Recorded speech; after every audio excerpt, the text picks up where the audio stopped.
Assalamualaikum warahmatullahi ta'ala wabarakatuh. Saya Alwafa Amrullah dan teman saya Nurul Sahida dari kelompok 6. Dan dalam video ini kami akan mempresentasikan makalah kami tentang tafsir ayat Al-Quran dan hadis Nabi Muhammad SAW tentang subjek pendidikan anak didik atau murid. Oke, langsung saja. Peran dan tugas peserta didik. Fungsi peserta didik dalam interaksi belajar mengajar adalah sebagai objek dan subjek. Dikatakan sebagai subjek karena peserta didik menentukan hasil belajar, dan sebagai objek karena muridlah yang menerima pelajaran dari pendidik itu.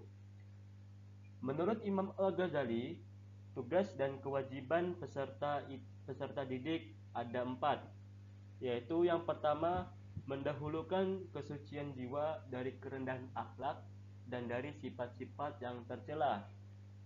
Karena ilmu pengetahuan merupakan kebaktian hati, salatnya jiwa, dan mendekatkan batin kepada Allah Subhanahu wa taala.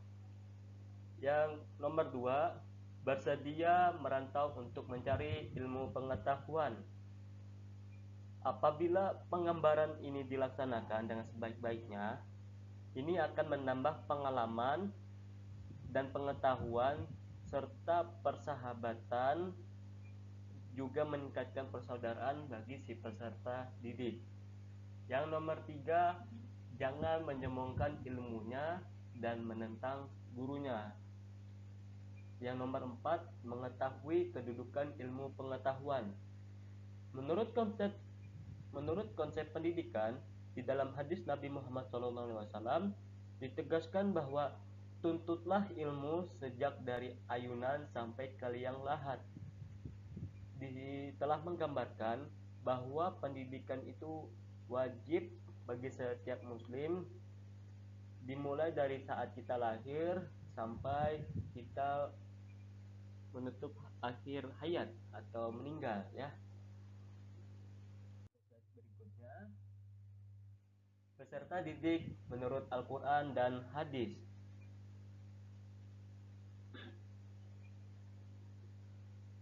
Pendidikan akhlak merupakan penanaman nilai akhlak yang telah dicontohkan Rasul melalui hadisnya, termasuk akhlak sosial atau etika dalam kehidupan sehari-harinya. Di antara hadis Nabi mengenai akhlak yang sebaiknya diterapkan oleh peserta didik dan pendidik adalah antara lain yang pertama, hadis tentang anjuran menghormati alim, ulama atau pendidik, yang berbunyi, faqad riwayat Aisyah annahu halalan yaduru anniyabu musawilu hailau halan anna anwa'u qala man wiqral ulama wiqrabul rabbihi, yang artinya dari Aisyah radhiyallahu anha, dia meriwayatkan dari Nabi Muhammad SAW bersabda, barang siapa yang menghormati orang alim, maka sungguh ia telah menghormati Tuhannya. Nabi Muhammad melalui hadis tersebut mengajarkan umatnya agar selalu menghormati orang alim atau orang berilmu. Maka ia sungguh telah menghormati, karena hal demikian menunjukkan ketaatan kita, juga penghormatan kita sebagai hamba kepada Allah Subhanahu wa taala. Yang selanjutnya yakni hadis tentang anjuran mempermudah segala hal.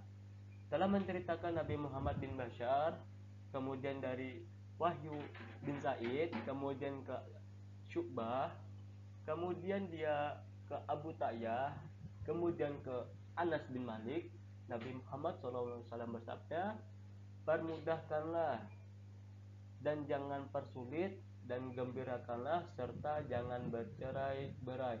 Hadis riwayat Bukhari. Hadis tersebut memberikan penjelasan bahwasanya jika seseorang bermuamalah atau berhubungan serta bekerja sama dengan orang lain, sebaiknya tidak mempersulit. Seperti halnya seorang pendidik ini mengajarkan ilmunya Diharapkan peserta didik itu dengan metode yang mudah dan mudah dipahami oleh peserta didik yang lainnya. Kemudian ayat tentang anjuran bersikap lemah lembut. Saya bacakan. Auzubillahi minasyaitonirrajim. Bismillahirrahmanirrahim. Fabima rahmatin minallahi anta lahum walau kunta faddan ghalidhal qalbi tanfaddu min hawlik fa'fu anhum wastaghfir lahum fashawirhum fil amr fa idza za'amta fatawakkal 'alallah innallaha yuhibbul mutawakkilin. Quran surah Ali Imran ayat 159, yang artinya, maka disebabkan rahmat dari Allah lah kamu berlaku lemah lembut terhadap mereka. Sekiranya kamu bersikap keras lagi berhati kasar, tentulah mereka menjauhkan diri dari sekelilingmu. Karena itu maafkanlah mereka, mohonkanlah ampun bagi mereka, dan bermusyawarah dengan mereka dalam urusan itu. Kemudian apabila kamu telah membulatkan tekad, maka bertawakal kepada Allah. Sesungguhnya Allah menyukai orang-orang yang bertawakal kepadanya. Nah, dari yang di atas menginformasikan bahwa Allah Subhanahu wa taala menyuruh kepada kita agar berlemah lembut kepada orang lain dan janganlah bersikap keras pula memiliki hati kasar, karena itu akan membuat kita dijauhkan dari pergaulan masyarakat maupun orang-orang di sekeliling kita. Ya, untuk pemaparan materi selanjutnya akan disampaikan oleh saudari Nurul Syahida. Baik, di sini saya akan melanjutkan penjelasan dari Al-Wafa Amrullah mengenai akhlak baik peserta didik terhadap pendidiknya. Yang pertama yaitu melihat guru dengan pandangan penuh penghormatan. Termasuk salah satu cara menghormati pendidiknya yaitu tidak berjalan di depannya, tidak menduduki tempat duduknya, tidak mendahului pembicaraan, atau bicara di hadapan pendidiknya kecuali dengan izinnya. Yang kedua yaitu memperhatikan hak-hak dan kewajiban pendidiknya. Dan yang ketiga, peserta didik hendaknya tetap tabah dan juga sabar dalam menuntut ilmu dan dalam mendapati sikap pendidik yang kurang menyenangkan seperti teguran keras, hukuman, dan juga yang lain-lain. Yang keempat yaitu memperhatikan ucapan dan perkataan saat berada di hadapan pendidik. Begitu juga sikap duduknya tidak menunjukkan bermalas-malasan, seperti layaknya kedua tangan tidak bertumpuk ke belakang ataupun sebagainya. Dan yang terakhir yaitu meminta izin sebelum berbicara dan tidak mengeraskan suaranya di hadapan pendidiknya. Selanjutnya, mengenai hubungan guru dan murid menurut hadis. Yang pertama yaitu menjadikan diri guru sebagai suri tauladan yang baik kepada murid. Keteladanan dalam pendidikan merupakan metode yang berpengaruh dan juga terbukti paling berhasil dalam mempersiapkan dan juga membentuk aspek moral, spiritual, dan etos sosial anak. Anak memandang pendidik sebagai figur terbaik yang tindak tanduk dan sopan santunnya disadari atau tidak akan ditiru. Bahkan perkataan, perbuatan, dan juga tindak tanduk guru akan senantiasa tertanam dalam kepribadian anak. Kemudian yang kedua adalah berbicara kepada murid dengan lembut dan juga wajah senyum. Nabi Shallallahu Alaihi Wasallam mengajarkan supaya memilih kata-kata yang santun ketika berbicara kepada siapapun, apalagi kepada murid-murid yang mendengarkan penyampaian ilmu dari seorang guru. Suatu hal yang memalukan bila seorang guru mengucapkan kata-kata yang seronok dan kurang baik kepada murid-murid. Juga suatu kesalahan jika seorang guru menganggap bahwa dengan kata-kata yang kurang santun akan membuat ia lebih dekat kepada para muridnya. Tindakan yang demikian akan berakibatkan dilecehkannya seorang guru oleh murid. Kata-kata yang indah dan juga menyentuh kalbu justru akan membekas lama dalam hati murid dan akan membimbingnya dengan efektif. Di samping itu, seorang guru juga tidak boleh tergesa-gesa dalam menyampaikan pesan-pesan pendidikan kepada para siswanya, karena hal ini akan membuat mereka sukar ataupun sulit memahami dan juga mencerna perkataan guru. Kemudian yang ketiga yaitu menunjukkan sikap lemah lembut, kasih sayang, dan juga persahabatan.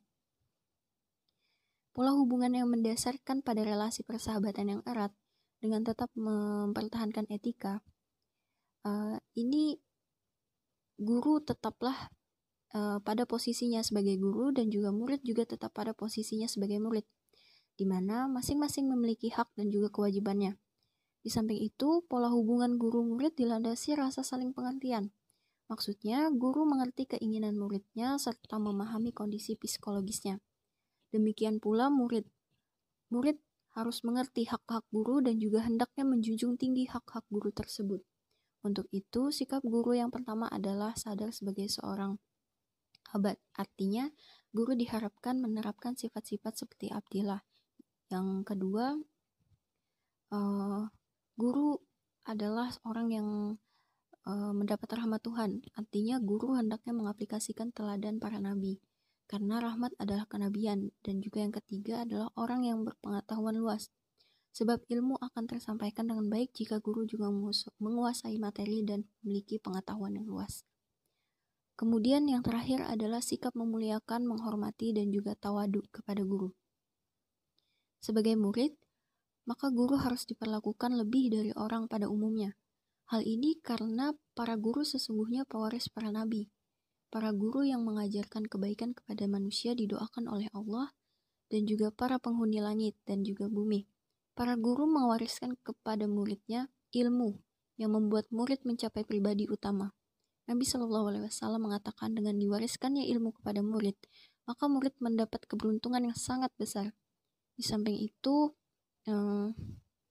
dari penjelasan di atas, ada 4 sikap yang harus diimplementasikan oleh murid. Yang pertama yaitu murid hendaknya menjunjung tinggi ketawaduan kepada guru.